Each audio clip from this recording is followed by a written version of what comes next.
Hi hello students, welcome to let's understand physics. Please like చేయండి, comment చేయండి, share చేయండి and subscribe చేయండి. ఇక్కడ మనము 10th క్లాస్ వాళ్ళకి ఒక రివిజన్ టెస్ట్ పేపర్లో ఇచ్చిన క్వశ్చన్ చూద్దాము. So section 4 long answer questions చూడండి. ఆన్సర్ ఆల్ ద క్వశ్చన్స్ అని ఇచ్చారు. అలాగే ప్రతి క్వశ్చన్కి 4 మార్క్స్ అని ఇచ్చారు. ఇంటర్నల్ చాయిస్ ఉంటుంది ప్రతి క్వశ్చన్కి అని ఇచ్చారు.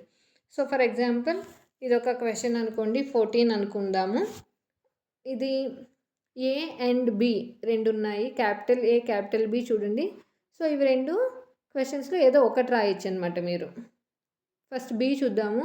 Explain the working of AC electric generator with a need diagram అన్నారు. సో ఎలక్ట్రిక్ జనరేటర్ 4 మార్క్స్కి ఇచ్చారు. ఆల్రెడీ దీని మీద వీడియో చేశాను, ఎవరికైనా డౌట్ ఉంటే ఆ వీడియో చూసి నేర్చుకోండి.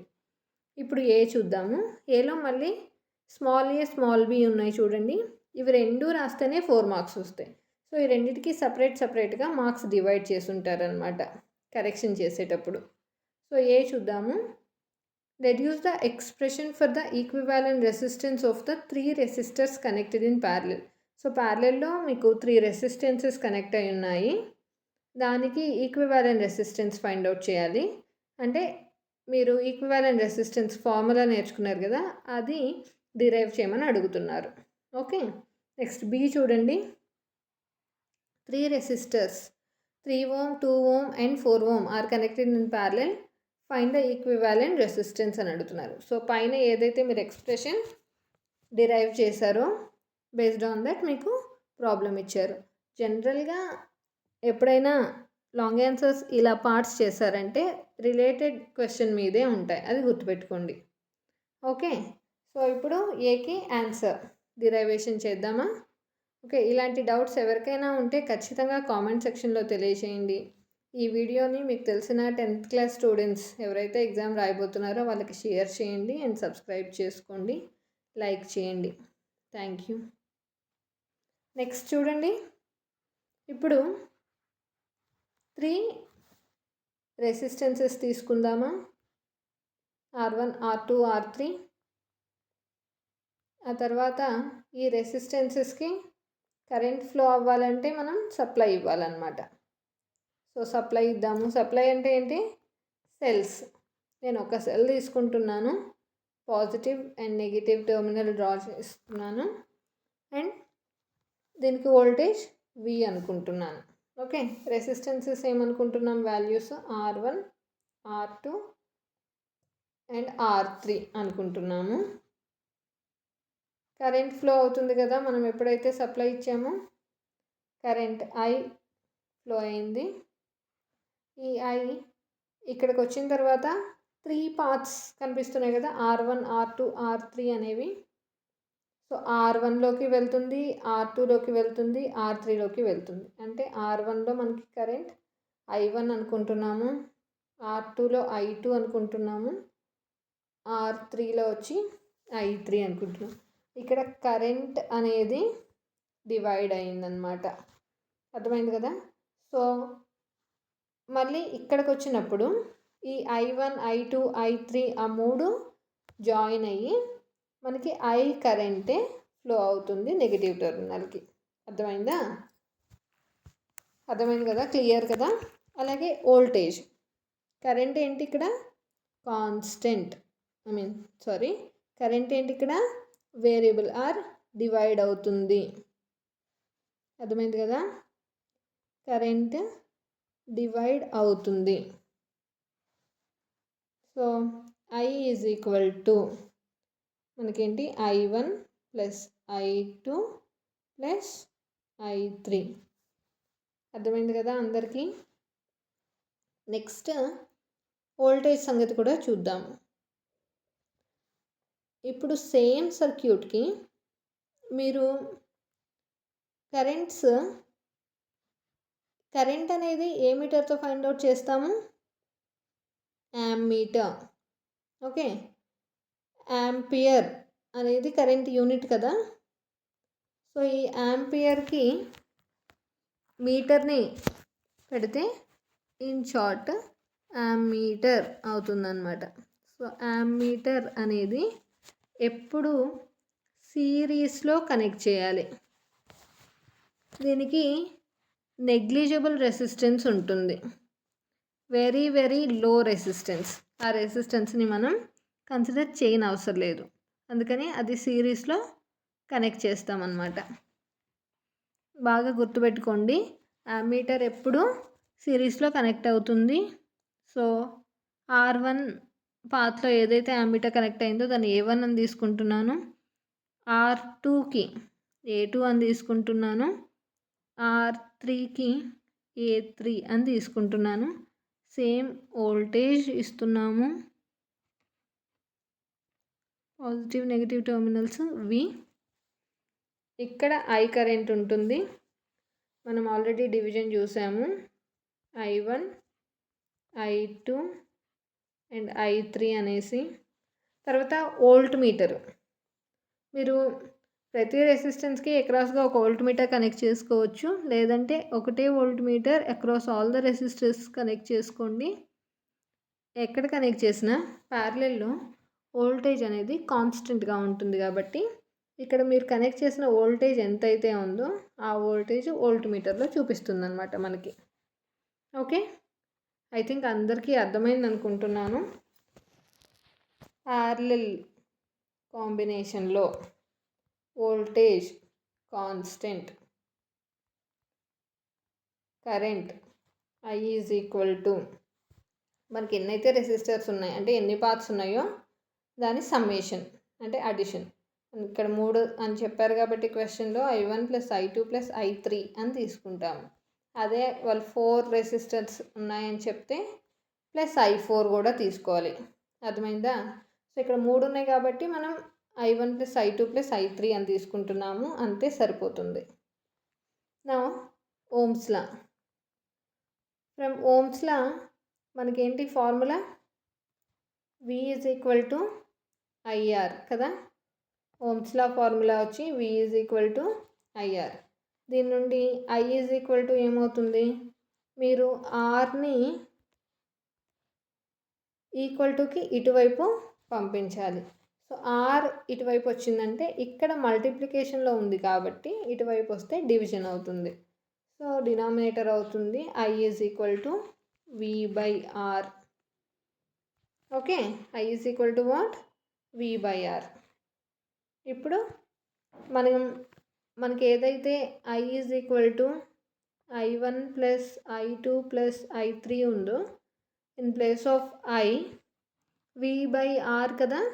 సో V కాన్స్టెంట్ కదా, సో అది సబ్స్టిట్యూట్ చేద్దాం. I is equal to V/R. అలాగే I1 is equal to V constant. I1 మనకి ఎందులో ఫ్లో అవుతుంది, R1 రెసిస్టెన్స్లో కాబట్టి R1 తీసుకుంటాం అన్నమాట. ప్లస్ I2 అనేది మనకి R2 రెసిస్టెన్స్ కాబట్టి V/R2 ప్లస్ I3 అనేది R3 రెసిస్టెన్స్ కాబట్టి V/R3. సో ఇది అర్థం చేసుకోవడానికే నేను అన్నిసార్లు మీకు కరెంట్ ఎలా డివైడ్ అయింది అని చూపించాను. ఓకే, సో ఇప్పుడు మనకి V/R equal Tuki left side ఉంది, అలాగే equal Tuki right side V/R1 + V/R2 + V/R3 ఉంది. ఈ 3 టర్మ్స్లో మనకి V అనేది కామన్గా ఉంది. సో మనం V కామన్ తీసుకుందాము. V కామన్ తీసుకున్నప్పుడు మనకి ఏమేమి మిగిలాయి, 1/R1 + 1/R2 + 1/R3. అర్థమైంది కదా అందరికీ. సో ఈక్వల్ టుకి ఇటువైపు అండ్ ఇటువైపు రెండు వైపులా మనకి V కామన్ ఉంది. సో V మనం క్యాన్సిల్ చేయొచ్చు అనమాట. అప్పుడు ఇక్కడ న్యూమరేటర్ ఏమున్నట్టు 1 కదా. 1/R is equal to 1/R1 + 1/R2 + 1/R3. ఇది ప్యారలల్ రెసిస్టెన్స్ కాబట్టి 1/RP అని తీసుకుంటే మనకి ప్యారలల్ రెసిస్టెన్స్ తెలుస్తుంది. 1/RP is equal to 1/R1 + 1/R2 + 1/R3. So ఇక్కడ వెరీ వెరీ ఇంపార్టెంట్ థింగ్ ఏంటి, మనకి కరెంట్ డివైడ్ అవుతుందని తెలియాలి. ఏం కరెంట్, ప్యారలల్ కరెంట్ డివైడ్ అవుతుందని తెలియాలి. అలాగే వోల్టేజ్ కాన్స్టెంట్ అని తెలియాలి. And ohm's law V is equal to IR. ఆ తర్వాత ఇక్కడ IP కదా, అందుకని V/RP. అండ్ V కాన్స్టెంట్ కాబట్టి క్యాన్సిల్ అయిపోతుంది. ఐ థింక్ అందరికీ అర్థమైంది అనుకుంటున్నాను. వెరీ వెరీ ఈజీ డిరైవేషన్, ఇది గుర్తుపెట్టుకోండి. ఓకే, నెక్స్ట్ మనకి ప్రాబ్లంలో ఏమి ఇచ్చారు, ఒకసారి ప్రాబ్లం దగ్గరికి వెళ్దాము, వాల్యూస్ చూద్దాము. 3 ohm, 2 ohm and 4 ohm. So ఏంటవి?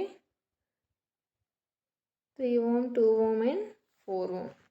So same diagram. R1 is equal to ఎంత? 3 ohm. R2 is equal to ఎంత? ఖచ్చితంగా చెక్ చేసుకోండి, ఎందుకంటే మీరు కనుక రాంగ్ నంబర్ వేశారంటే ఆన్సర్ రాంగ్ అవుతుంది. అర్థమైందా?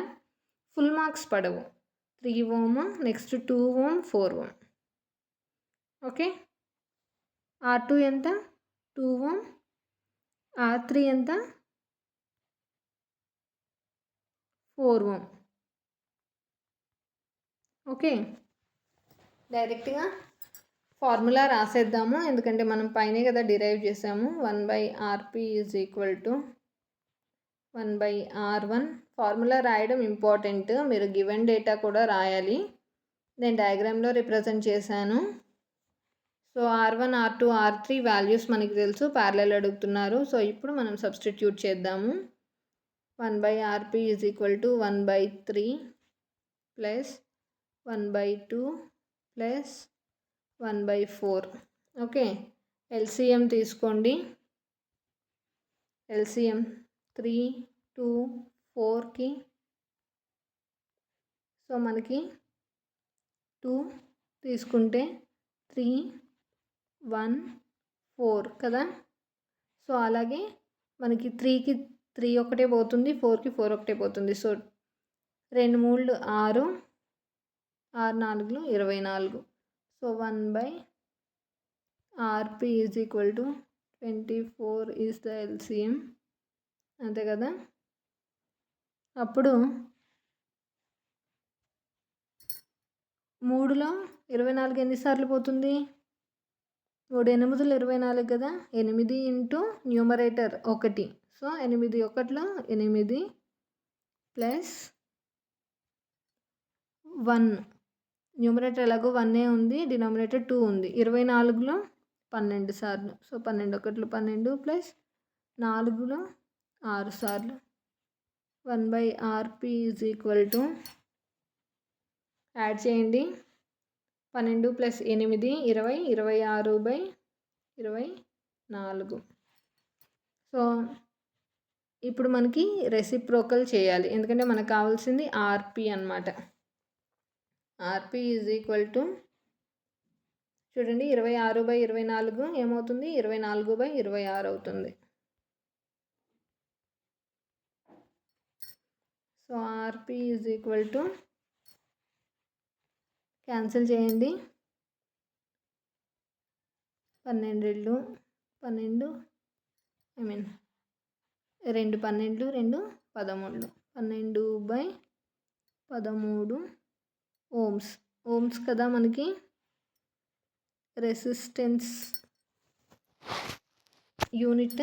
So 12/13 ohm. ఇలా కాకుండా మీరు 1/3 చేస్తే ఎంత వస్తుంది, 1/2 చేస్తే ఎంత వస్తుంది, 1/4 చేస్తే ఎంత వస్తుంది చూసుకొని, అంటే జస్ట్ చెక్ చేసుకోవడానికి కరెక్ట్గా వచ్చిందా రాలేదా అని. అర్థమైందా? ఐ థింక్ అందరికీ అర్థమైంది అనుకుంటున్నాను. Thank you so much. మర్చిపోకుండా వీడియోని లైక్ చేయండి, షేర్ చేయండి, అలాగే కామెంట్ చేయండి. ఏమైనా డౌట్స్ ఉంటే సబ్స్క్రైబ్ చేసుకోండి.